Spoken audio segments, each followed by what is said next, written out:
আসসালামু আলাইকুম, কেমন আছেন সবাই? সবাইকে নতুন একটা ব্লগে সুস্বাগতম। আমি নাহার ওমান থেকে বলতেছি। আমরা ওমানে আছি তাতে কি আছে, তাই বলে বাংলাদেশি ট্রেডিশনাল খাবার খেতে তো আর ভুলে যেতে পারি না। তো সকালে আমি চাপড়ি বানাইছি। আমাদের গ্রামে এরকম মাঝে মাঝে আমরা চাপড়ি খেতাম। আর এই তাওয়াটা আমি বাংলাদেশ থেকে নিয়ে আসছি। অনেক যত্ন করে রাখছি। আলহামদুলিল্লাহ এখনও ভালো আছে। তো এর মধ্যে আমি যে চালের গুঁড়া দিছি একটু, আর ময়দা দিছি। ময়দা দিয়ে লবণ দিয়ে ভালো করে এরকম করে গোলাই নিছি। আর এই যে তাওয়াটা গরম হয়ে গেছে, এখন আমি এই যে গোল গোল করে দিব। একেবারে মচমচা হয়, খুব মজা হয়। আমরা দেশের বাড়িতে কত খাইছি এগুলা, ছোটোবেলায় অনেক খাইছি, এখনও খাই। এখনও বাড়িতে গেলে মা এরকম করে বানায় দেয়, বিশেষ করে বৃষ্টির দিনে কাঁঠাল দিয়ে। ওহ, সেই রকম মজা।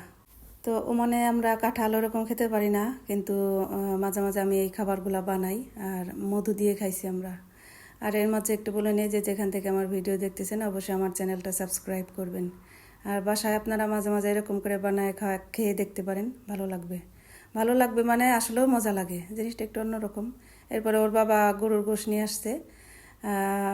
আমি অল্প একটু গরুর গোশ রান্না করছি, এখানে প্রায় 2.5 কেজির মতো। তো পুরাটা রান্না করি নাই, অল্প একটু রান্না করছি, শুধু পারিসার বাবার জন্য। আমি যেহেতু আমার নিষেধ আছে, আমি খাচ্ছি না। আর এদিকে আমি আমার নামিরার জন্য একটা ফতুয়া তৈরি করছি, প্যান্ট তৈরি করছি। ফতুয়ার গায়ে আবার একটু ডিজাইন করে দিছি, ওই যে যদিও পুরোটা শেষ করতে পারি নাই। আর এই যে প্যান্ট তৈরি করছি কলি দেওয়া, খুবই সুন্দর হয়েছে, ভালো লাগছে। আমি নতুন নতুন বানাইতেছি তো আমার কাছে অনেক ভালো লাগতেছে। এই যে দেখুন।